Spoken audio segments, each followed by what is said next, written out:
ओम शांति। 30/10/2024 प्रातः मुरली। ओम शांति। बाप दादा मधुबन। मीठे बच्चे, एक बाप की याद में रहना ही अव्यभिचारी याद है। इस याद से तुम्हारे पाप कट सकते हैं।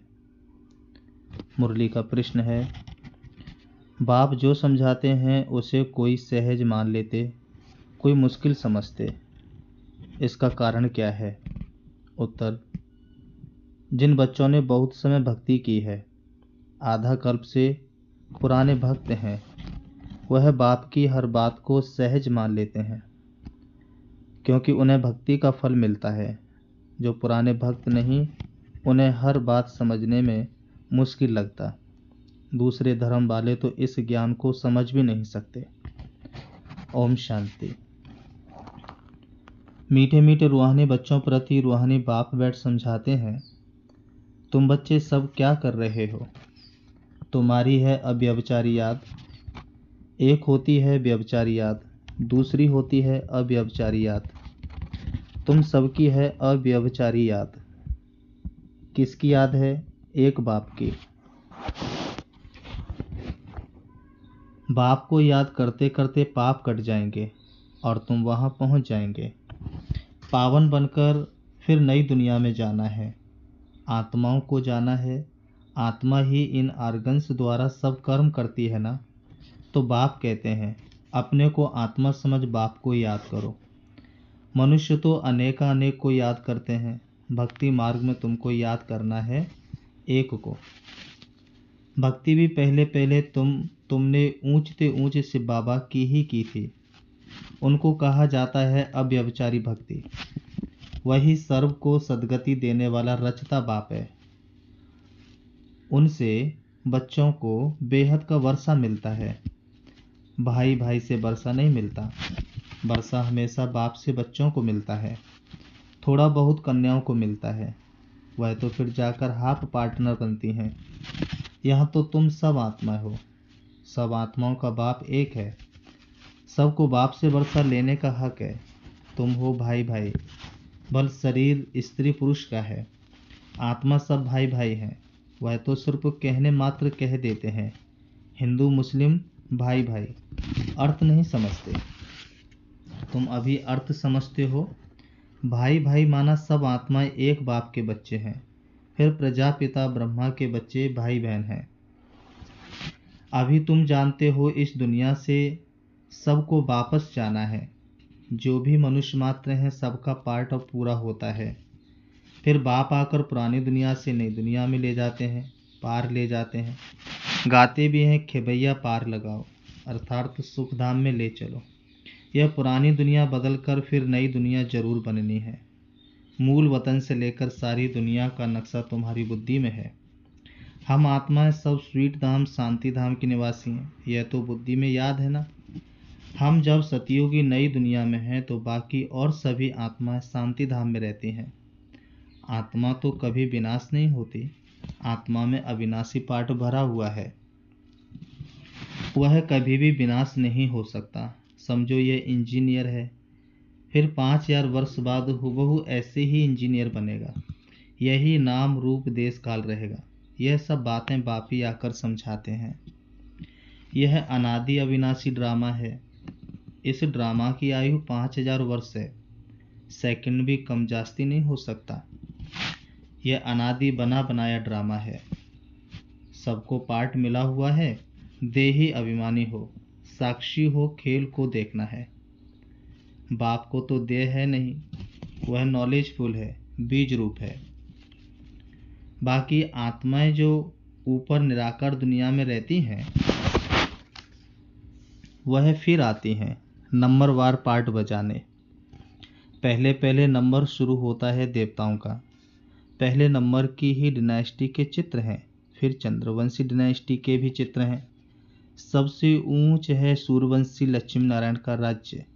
उन्हों का राज्य कब कैसे स्थापन हुआ, कोई भी मनुष्य मात्र नहीं जानते। सतयुग की आयु ही लाखों वर्ष लिख दी है। कोई की भी जीवन कहानी को नहीं जानते। इन लक्ष्मी नारायण की जीवन कहानी को जानना चाहिए। बेगर जाने माथा टेकना अथवा महिमा करना यह तो गलत है। बाप बैठ मुख्य मुख्य है, बाप बैठ मुख्य मुख्य जो हैं उनकी जीवन कहानी सुनाते हैं। अभी तुम जानते हो कैसे इन्हों की राजधानी चलती है। सतयुग में श्री कृष्ण था ना, अभी वह कृष्णपुरी फिर स्थापन हो रही है। श्री कृष्ण तो है स्वर्ग का प्रिंस। लक्ष्मी नारायण की राजधानी कैसे स्थापन हुई यह सब तुम समझते हो। नंबरवार माला भी बनाते हैं, नंबरवार माला भी बनाते हैं। फलाने फलाने माला के दाने बनेंगे, परंतु चलते चलते फिर हार भी खा लेते हैं। माया हरा देती है। जब तक सेना में है कहेंगे यह कमांडर है, यह फलाना है। फिर मर पड़ते हैं। यह मरना अर्थात अवस्था कम होना, माया से हारना, खत्म हो जाते हैं। आश्चर्यवत सुनंती कथंती भागंती अहो मम माया फारकती देवंती हो जाते हैं। मरजीवा बनते हैं, बाप का बनते हैं, फिर राम राज्य से रावण राज्य में चले जाते हैं। इस पर ही फिर युद्ध दिखलाई जाती है। बाबा कहते हैं माया से हार खा लेते हैं, माया से युद्ध चलती है, परंतु भक्ति मार्ग की सामग्री में इसी पर फिर युद्ध दिखा देते हैं। बाबा कहे कौरव और पांडवों की, असुरों और देवताओं की भी युद्ध दिखाइए। एक युद्ध दिखाओ ना। बाबा कहते एक युद्ध दिखाओ ना, दो क्यों। बाप समझाते हैं यहाँ की ही बात है। लड़ाई तो हिंसा हो जाती, यह तो है ही अहिंसा परमो देवी देवता धर्म। तुम अभी डबल अहिंसक बनते हो। तुम्हारी है ही योग बल की बात। हथियारों आदि से तुम कोई को कुछ करते नहीं। वह ताकत तो क्रिश्चियन में भी बहुत है। रशिया और अमेरिका दो भाई हैं, इन दोनों की है कंपटीशन बॉम्ब्स आदि बनाने की। दोनों एक दो से ताकत वाले हैं। इतनी ताकत है अगर दोनों आपस में मिल जाएं तो सारे वर्ल्ड पर राज्य कर सकते हैं, परंतु लौ नहीं है जो बाहुबल से कोई विश्व पर राज्य पा सके। कहानी भी दिखाते हैं, दो बिल्ले आपस में लड़े, मक्खन बीच में तीस रखा गया। यह सब बातें अब बाप समझाते हैं। यह थोड़ी ही कुछ जानता था। यह चित्र आदि भी बाप ने ही दिव्य दृष्टि से बनवाए हैं और सब समझा रहे हैं। वह आपस में लड़ते हैं। सारे विश्व की बादशाही तुम ले लेते हो। वह दोनों हैं बहुत पावरफुल। जहाँ तहाँ आपस में लड़ा देते हैं, फिर मदद देते रहते हैं, क्योंकि उन्हों का भी व्यापार है जबरदस्त। सो जब दो बिल्ले आपस में लड़ें तब तो बारूद आदि काम आए। जहाँ तहाँ दो को लड़ा देते हैं। यह हिंदुस्तान पाकिस्तान पहले अलग था क्या? दोनों इकट्ठे थे। यह सब ड्रामा में नूंद है। अभी तुम पुरुषार्थ कर रहे हो योग बल से विश्व का मालिक बने। वह आपस में लड़ते हैं। मक्खन बीच में तो तुम खा लेते हो। माखन अर्थात विश्व की बादशाही तुमको मिलती है और बहुत ही सिंपल रीति मिलती है। बाप कहते हैं मीठे मीठे बच्चों, पवित्र जरूर बनना है। पवित्र बन पवित्र दुनिया में चलना है। उनको कहा जाता है वॉइसलेस वर्ल्ड, संपूर्ण निर्विकारी दुनिया। हर एक चीज सतो प्रधान, सतो रजो तमो में जरूर आती है। बाप समझाते हैं तुम्हारे में यह बुद्धि नहीं थी, क्योंकि शास्त्रों में लाखों वर्ष कह दिया है भक्ति है ही अज्ञान अंधियारा। यह भी पहले तुमको पता थोड़ी था। अब समझते हो। वह तो कह देते कलयुग अभी 40,000 वर्ष और चलेगा। अच्छा 40,000 वर्ष पूरा हो फिर क्या होगा? किसी को भी यह पता नहीं है, इसलिए कहा जाता है अज्ञान नींद में सोए हुए हैं। भक्ति है अज्ञान, ज्ञान देने वाला तो एक ही बाप ज्ञान का सागर है। तुम हो ज्ञान नदियाँ। बाप आकर तुम बच्चों को अर्थात आत्माओं को पढ़ाते हैं। वह बाप भी है, टीचर भी है, सतगुरु भी है, और कोई भी ऐसे नहीं कहेंगे यह हमारा बाप टीचर गुरु है। बाबा कहे यह तो है बेहद की बात। बेहद का बाप टीचर सतगुरु है। खुद बैठ समझाते हैं, मैं तुम्हारा सुप्रीम बाप हूँ, तुम सब हमारे बच्चे हो। तुम भी कहते हो बाबा आप वही हो, बाप भी कहते हैं तुम कल्प कल्प मिलते हो। तो वह है परम आत्मा सुप्रीम। वह आकर बच्चों को सब बातें समझाते हैं। कलयुग की आयु 40,000 वर्ष और कहना बिल्कुल गपोड़ा है। 5,000 वर्ष में सब आ जाते हैं। बाप जो समझाते हैं तुम मानते हो, समझते हो, ऐसे नहीं कि तुम नहीं मानते। अगर नहीं मानते तो यहाँ नहीं आते, इस धर्म के नहीं है तो फिर मानते नहीं हैं। बाप ने समझा है सारा मदार भक्ति पर है। जिन्होंने बहुत भक्ति की है तो भक्ति का फल भी उन्हों को मिलना चाहिए। उन्हों को ही बाप से बेहद का वर्षा मिलता है। तुम जानते हो हम सो देवता विश्व के मालिक बनते हैं, बाकी थोड़े रोज हैं। इस पुरानी दुनिया का विनाश तो दिखाया हुआ है और कोई शास्त्र में ऐसी बात है नहीं। एक गीता ही है भारत का धर्मशास्त्र। हर एक को अपना धर्मशास्त्र पढ़ना चाहिए और वह धर्म जिस द्वारा स्थापन हुआ उनको भी जानना चाहिए। जैसे क्रिश्चियन क्राइस्ट को जानते हैं, उनको ही मानते हैं, पूजते हैं।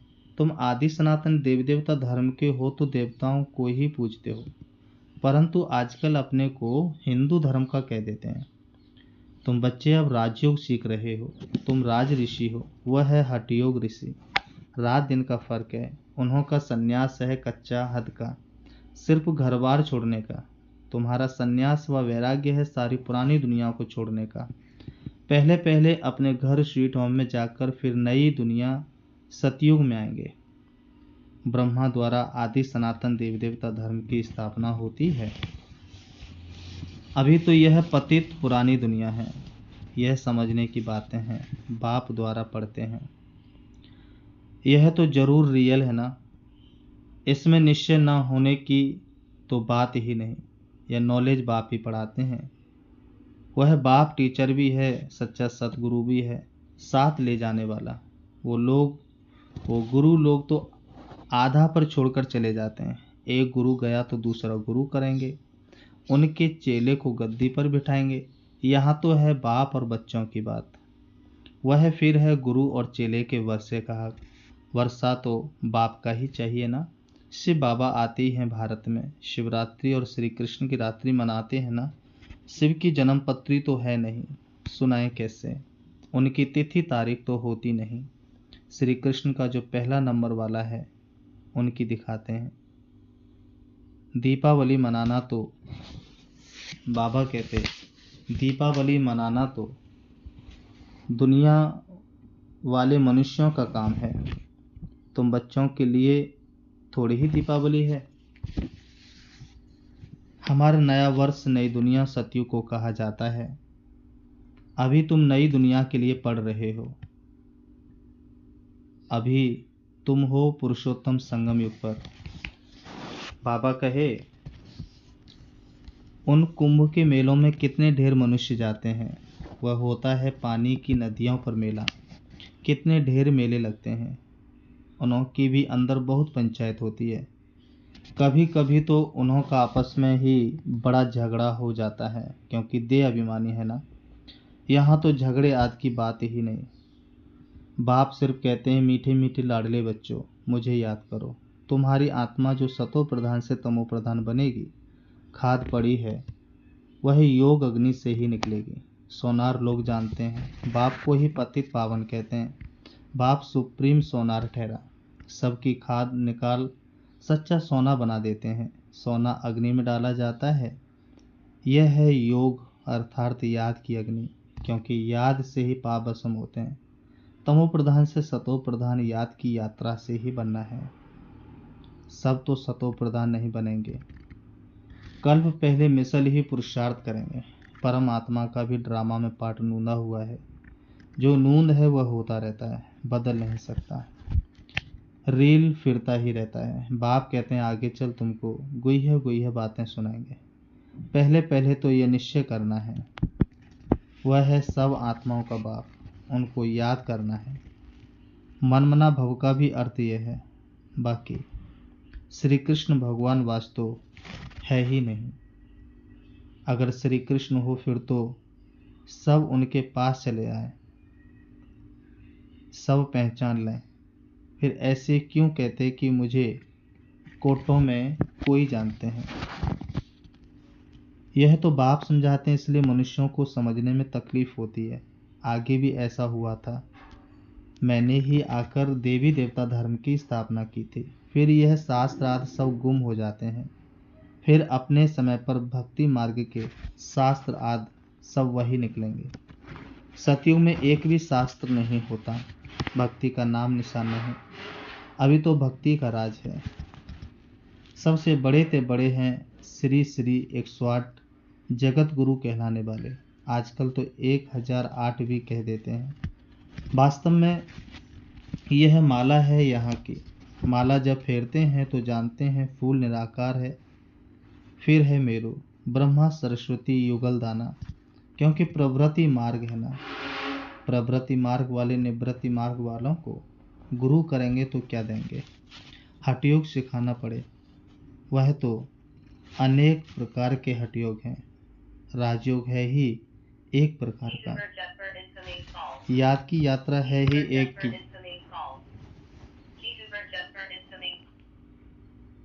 बाबा कहते याद की यात्रा है ही एक की, जिसको राजयोग कहा जाता है। बाकी और सब हैं हठयोग, शरीर की तंदुरुस्ती के लिए। यह राजयोग वापी सिखलाते हैं। आत्मा है फर्स्ट, फिर पीछे है शरीर। तुम फिर अपने को आत्मा के बदले शरीर समझ उल्टे हो पड़े हो। अब अपने को आत्मा समझ बाप को याद करो तो अंतमति सो गति हो जाएगी। अच्छा, तो फिर बाबा कहते मीठे मीठे सिकलदे बच्चों प्रति माता पिता बाप दादा का याद प्यार और गुड मॉर्निंग। रूहानी बाप की रूहानी बच्चों को नमस्ते। रूहानी हम बच्चों की रूहानी बाप दादा को याद प्यार और नमस्ते नमस्ते नमस्ते। धारणा के लिए मुख्य सार नंबर 1।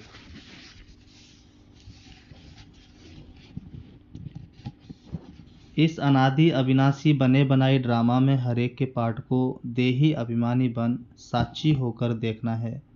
अपने स्वीट होम और स्वीट राजधानी को याद करना है। इस पुरानी दुनिया को बुद्धि से भूल जाना है। दूसरा पॉइंट, माया से हारना नहीं है, याद की अग्नि से पापों का नाश कर आत्मा को पावन बनाने का पुरुषार्थ करना है। वरदान, दीपमाला पर यथार्थ विधि से अपने दैवी पद का आह्वान करने वाले पूज्य आत्मा भव। स्पष्टीकरण, दीपमाला पर पहले लोग विधि पूर्वक दीपक जगाते थे। दीपक बुझे नहीं यह ध्यान रखते थे, घृत डालते थे, विधि पूर्वक आह्वान के अभ्यास में रहते थे। अभी तो दीपक के बजाय बल्ब जगा देते हैं, दीपमाला नहीं बनाते। बाबा कहे दीपमाला नहीं मनाते। अब तो मनोरंजन हो गया है, आह्वान की विधि अथवा साधना समाप्त हो गई है। स्नेह समाप्त हो, सिर्फ स्वार्थ रह गया है। इसलिए यथार्थ दाता रूपधारी लक्ष्मी किसी के पास आती नहीं, लेकिन आप सभी यथार्थ विधि से अपने दैवी पद का आह्वान करते हो, इसलिए स्वयं पूज्य देवी देवता बन जाते हो। स्लोगन है, सदा बेहद की व्रति दृष्टि और स्थिति हो तब विश्व कल्याण का कार्य संपन्न होगा। सदा बेहद की व्रति दृष्टि और स्थिति हो तब विश्व कल्याण का कार्य संपन्न होगा। अच्छा, ओम शांति, ओम शांति।